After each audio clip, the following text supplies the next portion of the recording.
Бигинкиде енді мен кооперативны дұрыс деп санаймын енді. Не десең де, міне қазір біздің продукциябыздың бәйелері чып кетті, көтере алмай. Қазір енді аның ул положениеден шығып кету только кооператив құтқарса гына дейм. Ауыл кішісінің өзі жетіштірген продукцияны тиешлі бәйеге сата алмауы яңалық түгел. Шуңа да Гали Фейзуллин ауыл жерінде кооперативларға бірләшуіне нәк менә хәзер урынлы һәм кирәкле дип саный.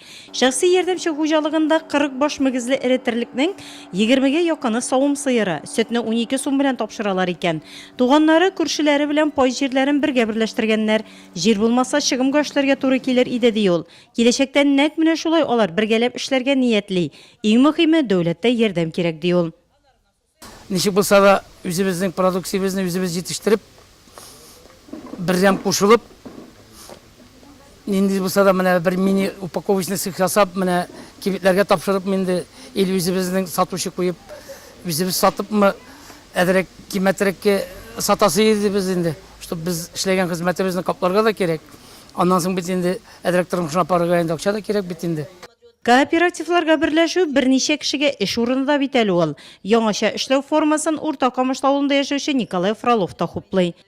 Реализация молока сейчас трудно. Молокосборщики. Сөтне тапшыру хәзер авыр, сөт җыючылар безгә кереп тормыйлар. Шуңа да сөтне тапшыру пунктына үзебез илтәбез. 2-3 баш сыеры булганнар өчен аларга нурлатка илтеп йөрү файдага түгел, чыгымнар күп китә. Хәзер ветеринар чыгымнарга да күп акча тотыла. Шуның өчен дә кооперативлар оештыру файдалы. Для этого надо вот выгонять кооператив уже. Район җитәкчелеге Андреевка Урта Камышты яңа Иглай авыл җирлекләрендә үткән һәр җыенда халыкка кооперативларның эшчәнлеген аңлатты. Бу эшкә һәркем алына ала, бары тик теләк кенә кирәк. Например, кто-то выращивает мясо.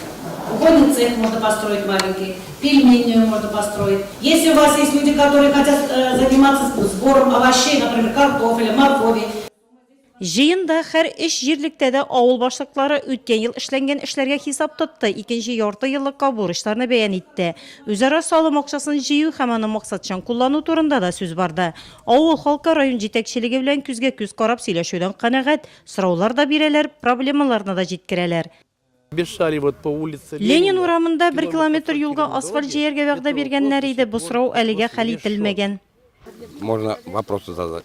Сораулар биреп була, нинди программалар тормышка ашырыла, шулар хакында аңлаталар, шуңа да җыеннар кирәк. Юл, су проблемасы һәр авыл җирлегендә күтәрелгән төп мәсьәлә булып тора. Дәүләт программалары ярдәмендә алар акрынлап чишелә. Хәзер эш урыннарын булдырырга мөмкинлекләр ачылырга тора. Гали Фейзуллин һәм аның кебек башка авыл уңганнары аны кооперативларга берләшеп эшләүдә күрә.